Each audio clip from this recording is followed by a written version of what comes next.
également. Et j'avais 17 ans, lycéen, on était fiers de recevoir Castro, Che Guevara, et c'est des gens que j'ai vus moi-même. Donc ce qui se passe dans la tête d'un lycéen, c'est une espèce de fierté d'appartenir à une nation qui a fait tant de choses.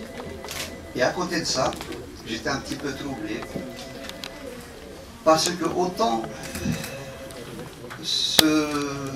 le système de l'époque, jusqu'à celui de maintenant, je pense, prônait la souveraineté des peuples, c'était l'époque de la décolonisation, dans les années 70, autant je me sentais brimé, moi, dans ma langue maternelle. Et donc, il y a une espèce de vide, de malaise que je sentais, et qui pouvait aller jusqu'à la révolte. Donc, si j'ai dû chanter, j'ai chanté justement pour essayer d'abord de comprendre, ensuite de faire part aux autres du malaise que j'avais en tant qu'Algérien qui n'est pas algérien à part entière.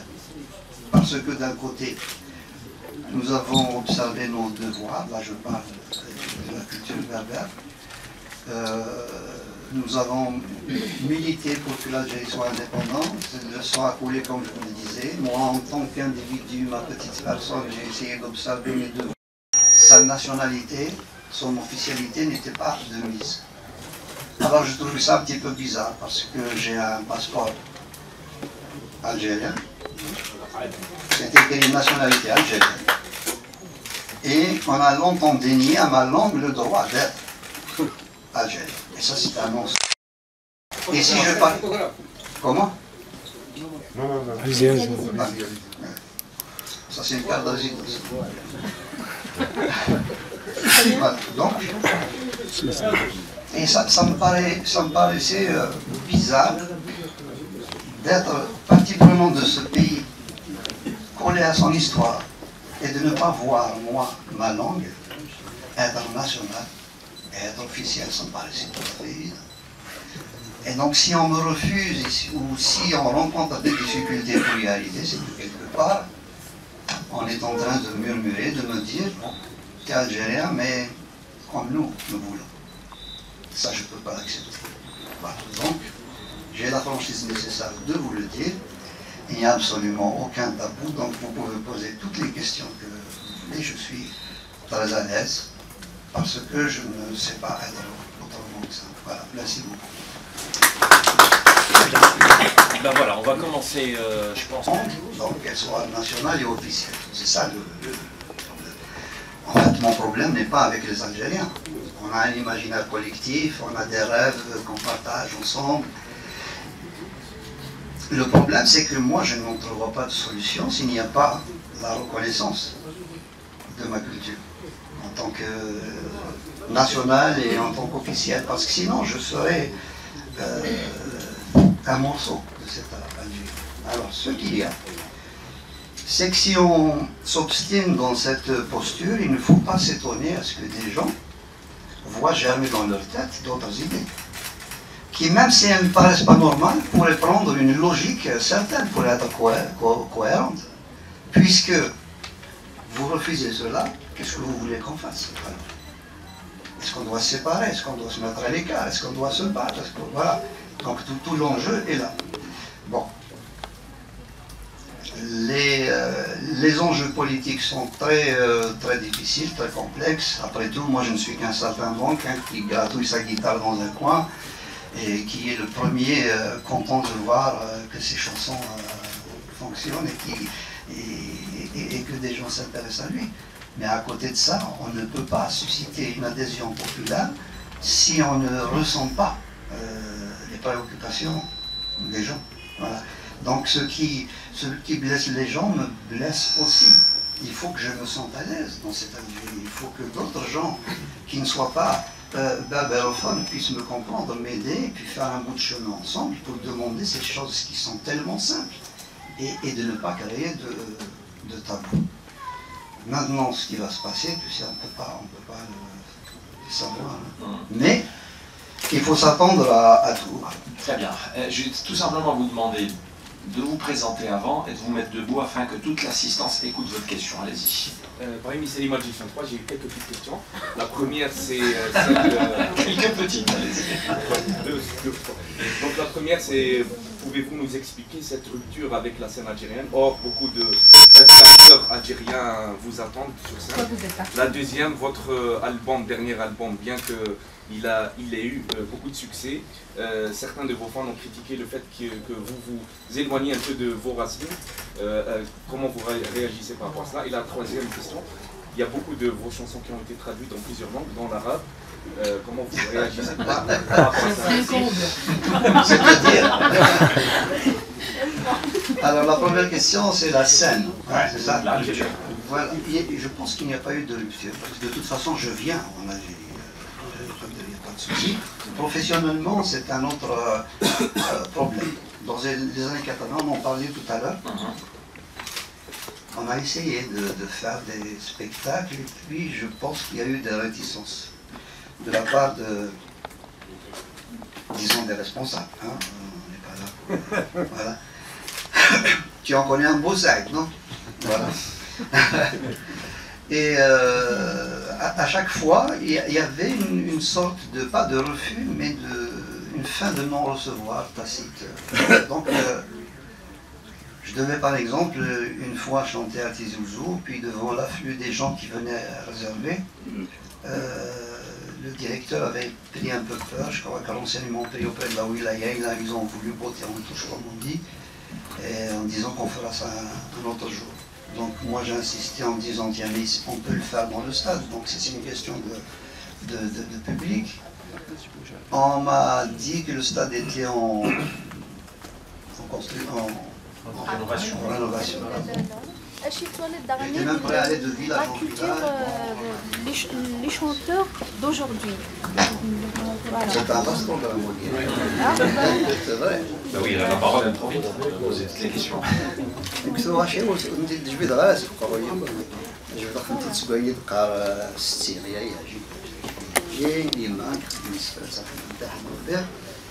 J'ai vécu les moments Nenzi, Mouchouara, donc j'ai baigné déjà.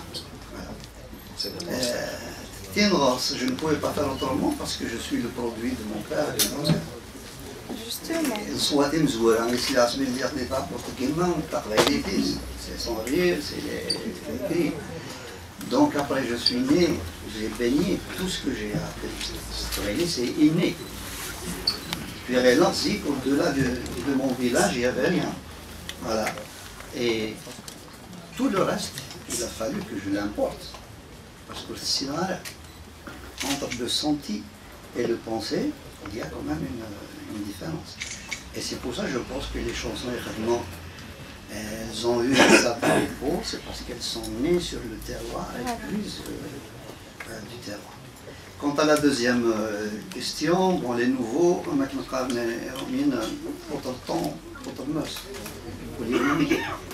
moi j'ai eu la chance d'appartenir à une génération, on en discutait tout à l'heure, une génération porteuse dans le monde entier. C'était l'Afrique en décolonisation, c'était le fait à mettre en œuvre cette fierté d'avoir une histoire entière.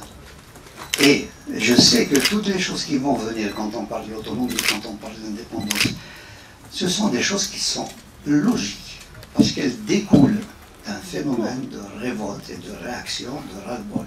Donc pour aller où maintenant, effectivement? Est-ce que maintenant il va falloir construire une culture?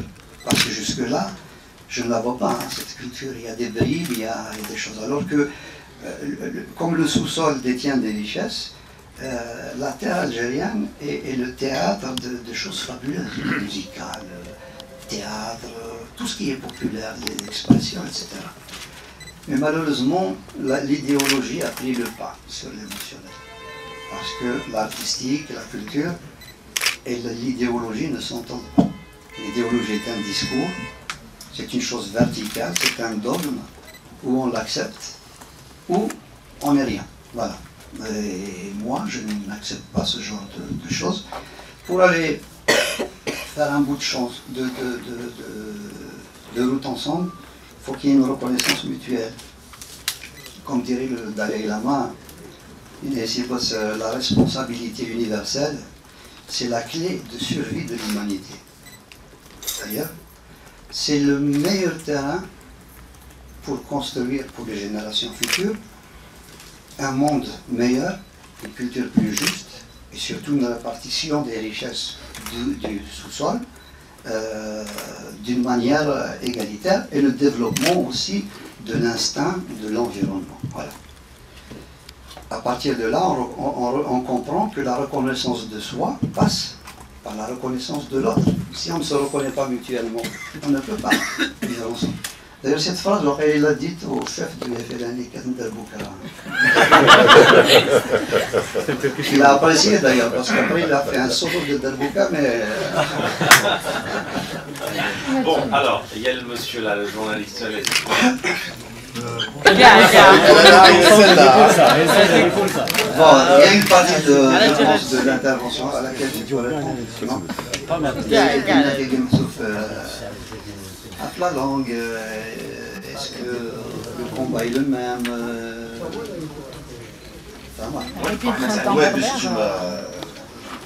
Merci Hamid. Oui, en 50 ans, les choses quand même en Afrique du Nord, elles ont évolué, qu'on le veuille ou pas.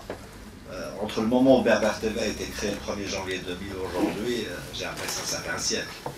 Là, il y a quelques semaines, on était à Grenade. Jamais j'aurais imaginé ça. Il y a 15-20 ans, j'allais dans l'Andalousie, je regardais toutes ces villes, Cordoue, Grenade, etc. Et je voyais bien que là-bas, c'était l'architecture amazigh, l'architecture berbère. Mais on parlait d'architecture arabo-musulmane. Et je ne comprenais pas pourquoi il y avait ce déni de réalité. Et je ne comprenais pas pourquoi idéologiquement, quel est le sous-bassement qui permettait de dire ça. Et là, à Grenade, on vient de fêter les 1000 ans de la fondation de la ville de Grenade par une dynastie qui est de chez nous, l'Algérie, les Irides. Et c'est la première fois que là, on restitue à notre patrimoine, notre passé, à notre culture, sa réalité. Entre il y a 50 ans aujourd'hui, entre Hamid, moi je suis algérois, donc je suis né ici, mes parents, mes grands-parents, depuis 1870, en état agraria. Hamid en 1970, grâce à la musique, effectivement, il nous a ressourcés, nous des Kabyles d'Alger, parce que c'était difficile pour nous. Et aujourd'hui, la langue et la culture, puisque c'est le thème, c'est le fondement d'une nation, c'est essentiel. C'est essentiel. En 1850-1860 en France, qu'est-ce qu'ils ont fait pour...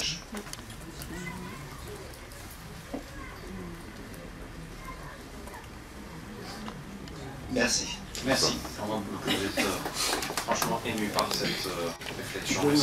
Il y a de quoi. Il y a de quoi, parce que bon, c'est un non-sens. Ce qu'on est en train de vivre est un non-sens.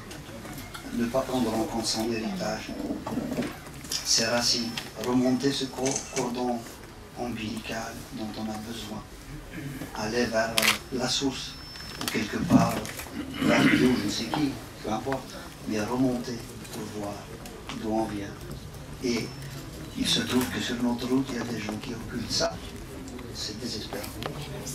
Ça, on ne peut pas l'accepter. Alors pour rester avec le deuxième volet, sur ces chanteurs engagés qu'on voit de moins en moins aujourd'hui, Idir. Oui.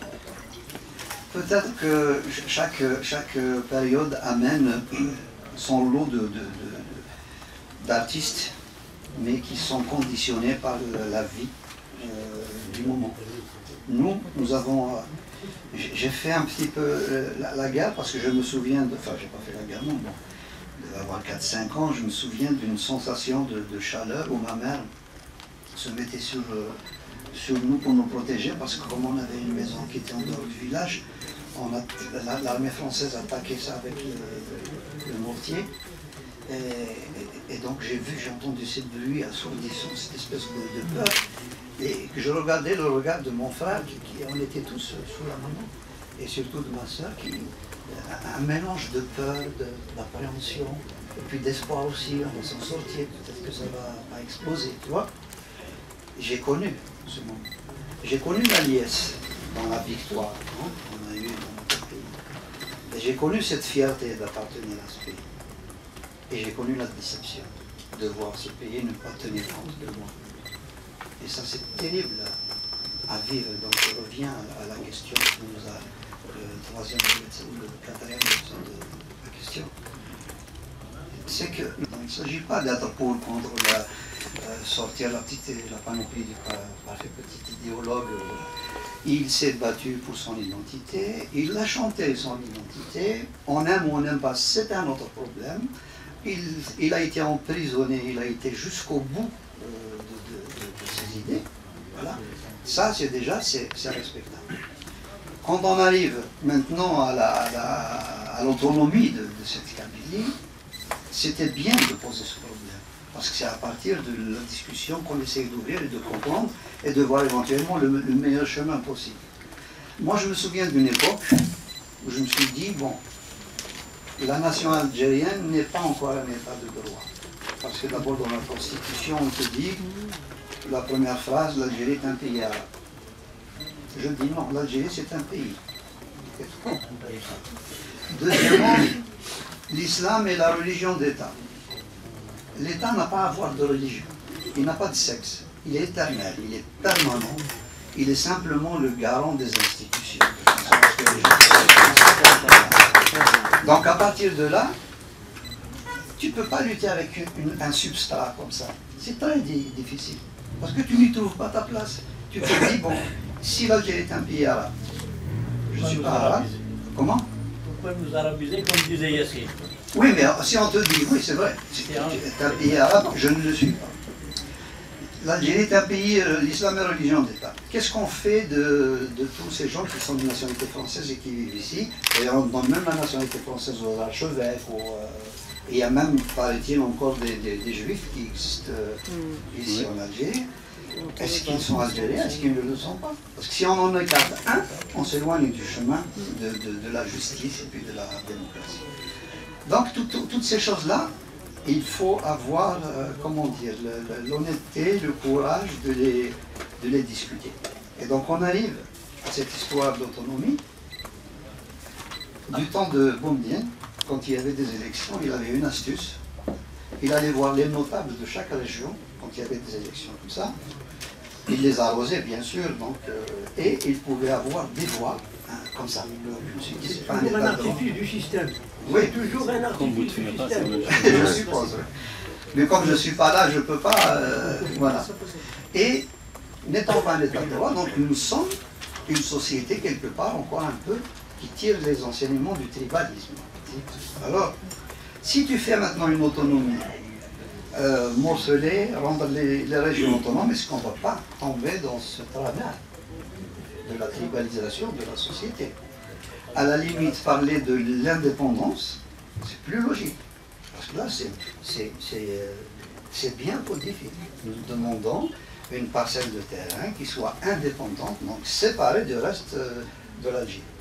Après, le reste de ce problème, c'est de voir si c'est bien, quels sont les arguments qu'on oppose les uns aux autres, quels sont les arguments scientifiques, sociologiques, géostratégiques qui sont importants. Parce que je vois mal un État central laisser une région passer et une région qui pourrait être à la portée de n'importe quelle. Voilà, donc il y a des analyses du cholestérol, du diabète, de choses comme ça, parce qu'il est en état de légiférer, je n'en sais rien.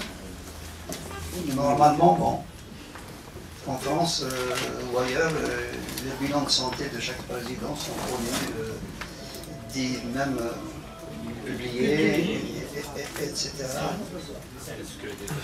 Comment? C'est le secret du Tachine. Oui, qu'est-ce que tu veux que je pense d'un état de fait comme ça? Moi j'ai envie plutôt de voir des gens comme vous sourire à l'avenir et ne pas confisquer les rêves des jeunes qui attendent, qui espèrent, qui sont souvent désemparés, déroutés, des gens auxquels on n'a pas pensé, surtout cette jeunesse, parce que c'est ça l'avenir. Parler de gens plus âgés pour voir s'ils reviennent au pouvoir. Mais en même temps, le gâteau est tellement énorme que voilà, on peut flinguer un président direct à la télé sans problème. D'accord, oui. Vous, ensuite. Je vous ai pas Deux petites questions. Vous parlez tout à l'heure de la possibilité de venir chanter en Algérie. Vous avez c'est quel média, s'il vous plaît, hein? vous présenter? C'est à l'Algérie. D'accord. Donc, je voulais juste savoir, est-ce que ça ne vous dérangerait pas d'aller chanter, par exemple, à l'époque de Ben Ali, au festival de Carthage, et récemment au Maroc, sous des régimes qui ne sont pas forcément, qui n'ont pas la démocratie convertie, et de ne pas venir en Algérie sur les mêmes contrats. La deuxième question, excusez-moi cette sévérité, mais je suis adjoint, fanat, comme beaucoup de fois. Mais vous faites votre rôle. La deuxième, c'est le dernier album. Bon, j'ai écouté des dizaines de fois. J'ai l'impression qu'on a perdu un peu ce génie qu'on a vu de Idir, surtout sur le plan musical. Je ne sais pas, peut-être que c'est l'impression personnelle. C'est possible. C'est possible que je n'ai plus de génie, ça peut arriver. Il n'y a aucun souci. Ce que j'ai fait, je l'ai fait du mieux que j'ai pu. Bon, mauvais, c'est une question de goût. Oui. Ah. Je n'ai pas dit que c'est mauvais. Hein. Non, non, mais je ne sais pas. Moi, tout est relatif. Vous comparez à ce qui se faisait avant. Ouais, voilà. Vous prenez dans surtout l'attente, parce que des dizaines d'années après. Ouais. Mais c'est pas évident d'avoir autant de tubes. Hein. Non, non, c'est pas ça. C'était plutôt un truc technique que les gens ne savent pas. Comme je suis dans une maison de disques qui me harcelait, il fallait sortir. Alors, quand est-ce qu'on le fait? À un moment donné, ça devenait enfin moi. Et alors, je me suis dit, qu'est-ce que je vais leur dire? Comme je vous disais tout à l'heure, toutes mes chansons sont usées de mon vécu. Et quand je n'ai rien à dire, je me tais tout simplement. Voilà. Que je fasse des disques, que ça marche ou pas, c'est pas. Si j'ai le plaisir de faire ce que je fais au moment où je le fais, c'est suffisant. Et donc, j'ai été un petit peu sceptique. Je me dis, qu'est-ce qu'il faut? La meilleure des choses, c'est d'essayer d'abord de me raconter, de rentrer en moi et de chanter des choses qui m'ont, moi, fait vibrer quand j'étais jeune. Donc j'ai pris ce... Et c'est pour ça que je me suis, disons, penché sur le folklore en essayant de le travailler du mieux que je peux, parce que là... Dommage. Oui, c'est dommage, bien sûr. Les blocages, les sources de blocages. Les blocages, autant au Maroc. Vous allez au festival Timitar. Vous avez un festival de Fès. Vous avez un festival d'Agadir. Vous avez des organisateurs. Ils vous contactent. Vous signez un contrat. Les choses paraissent évidentes. Elles sont tellement simples à matérialiser. Les conditions techniques, le point de départ, le point d'arrivée, la scène, les musiciens, etc. C'est contractuel. C'est d'un classicisme, d'un basique, d'un professionnalisme. Ah ben, bien sûr, surtout. Pardonnez-moi de vous le dire, mais en Algérie, c'est compliqué. C'est très compliqué. Ça n'a pas été le cas avec Liberté pour moi, mais en tous les cas. Ouais, voilà, on a fait des échanges par mail avec Liberté pour organiser cette revue. Les choses ont été synchrones. Et Hamid, je peux en témoigner, j'ai pas besoin, parce que sa voix vous suffit amplement, mais je peux vous témoigner que depuis des années, lui, son désir ardent, qui a parlé de Tingat? Mais quoi de plus légitime que de la Tingat? Dans l'Aurès. Il voulait aller au Mans, à Constantine. Il est chez lui partout. Voilà, ce qu'il souhaite, ce que nous souhaitons, ce que vous souhaitez, c'est dans les prochains mois que les choses s'organisent. C'était pas l'objet de ma question, c'était pas ça. C'était quoi? C'était l'argument politique. Non, il n'a jamais avancé l'argument. Non, il n'y a pas d'argument politique. Il n'a jamais avancé un argument politique. C'est les conditions matérielles, c'est les interlocuteurs. Voilà. C'est des blocages techniques. Pardon? Des blocages techniques. Oui. Non, quand je me dis, c'est mon témoignage. Quand j'ai essayé de... Mais vous ne pouvez pas vous imaginer toutes les tractations qu'il y a eu autour de ce personnage, que moi je connais bien, que j'ai basé chez moi, on a vécu 9 mois. Il est d'une fragilité extraordinaire. C'est beaucoup plus Arthur Rimbaud que le général Salazar, je ne sais pas qui, mais il avait cette espèce de fou en lui qui a fait qu'il était tranchant dans ce qu'il faisait. Avec Manguelat, par rapport à une malheureuse main où l'a applaudi je ne sais qui, voilà. On a éliminé tout ce qu'il a pu apporter dans le temps, parce que grâce à lui, la langue kabyle a été ciselée, il a apporté par de rêve, il a fait voyager les gens, il a apporté de l'utilité, on ne peut pas éliminer ça. Parce qu'un combat ne se fait pas simplement en disant « armons-nous et partez ». Un combat se fait d'une manière, disons, concertée. Je n'ai pas abandonné le terrain. J'ai vécu en France des moments un petit peu particuliers où quand je chantais en kabyle, ça allait. J'ai essayé d'apporter du mieux que je peux, disons, à la connaissance des gens, la beauté de cette culture, la revendiquer. J'ai chanté des choses qui ont pu gêner, parce que tu ne peux pas dire ce n'est pas un petit peu de, disons, pas de tactique, mais يقولوا في الماده الاولى الامازيغيه اللغه الرسميه خلاص حلت المشكله وهذه هي. une fois qu'il est officiel, est-ce que ça change?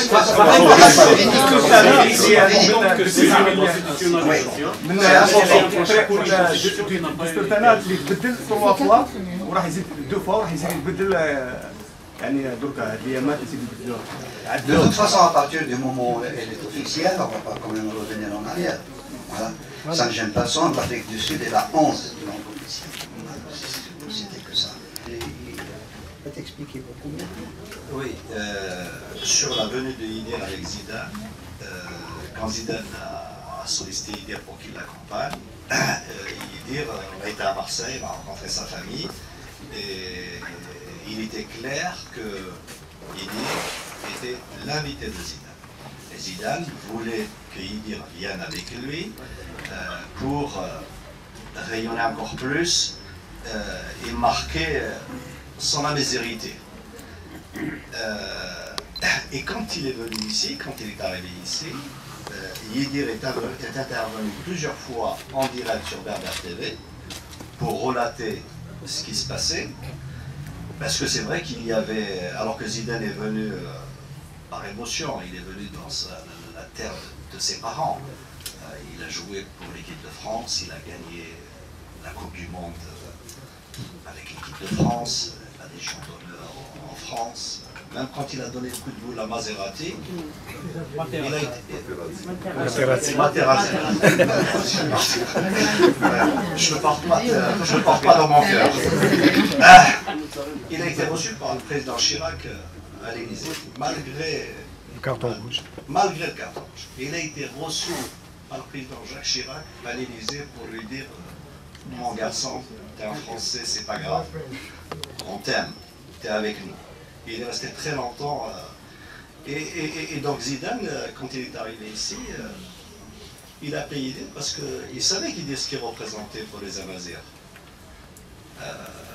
Et je me souviens, Zidane, quand on a sorti la Coupe de l'Oublié en France en 1997, quand il était à la Juventus de Turin, on l'a appelé pour lui demander de dire quelque chose. Il est venu sur les Champs-Élysées, on a pris une photo avec lui et il a fait un très très beau texte sur Zidane retrouve son amazérité. Et Idir, quand il est venu ici, c'est à l'invitation de Zidane. Ça, c'est les choses sont... Et avec ses parents, les choses se sont passées comme ça. Et Zidane était très très heureux au retour que Idir soit là. Et voilà. Très bien. D'ailleurs, je suis parti 2 jours avant. Ceci dit, je peux même te rassurer, ce n'est pas... C'est le président sur l'indépendance, sur l'autonomie. Comment veux-tu qu'on applique une chose comme ça si on n'a pas eu des échanges, de la concertation, poser des questions, et de façon à laisser aussi les autres répondre. À partir de là, chacun prend ses responsabilités pour dire, puisque c'est comme ça, nous, on va faire ça. Un autre groupe te dira, moi je ne suis pas d'accord, donc je prends les armes, je m'en vais. C'est autre chose. Mais tant qu'on n'est pas arrivé là, comment est-ce que tu veux instituer l'indépendance de la Kabylie, comme ça, venue verticalement, sans avoir au préalable donné une définition, un contour sociologique, financier, un programme, comme je vous l'ai dit tout à l'heure, géostratégique, etc. Ça passe toujours par l'échange d'informations. Oui, allez-y. Quels sont les projets de M. Idir pour l'appel d'année pour l'année 2014? Est-ce que c'est possible de le voir dans un film? Ah oui, cinéma. est dans les westerns. Cinéma, ça vous tente jamais? Non, non, c'est pas mon truc. C'est pas votre truc. Ouais. Alors, et dire les études, comment... Parce que mais le problème, c'est une question aussi de respect, parce que nous, il faut qu'ils comprennent. Et malheureusement, voilà la mentalité de colonisé, c'est qu'à ce niveau de l'Ouaktiguan, mais la seule langue avec laquelle on échange, c'est le français. La langue du colonial. Alors que si on avait reconnu, s'il y avait la connaissance de toutes ces langues, on n'en serait pas là. En Suisse, il y a une obligation, il y a l'italien, l'allemand et le français. Ils sont obligés d'apprendre 2 langues surtout. Comme ça, ils sont sûrs de tous communiquer. D'autres questions? Une question un peu technique. Rapide. Un peu.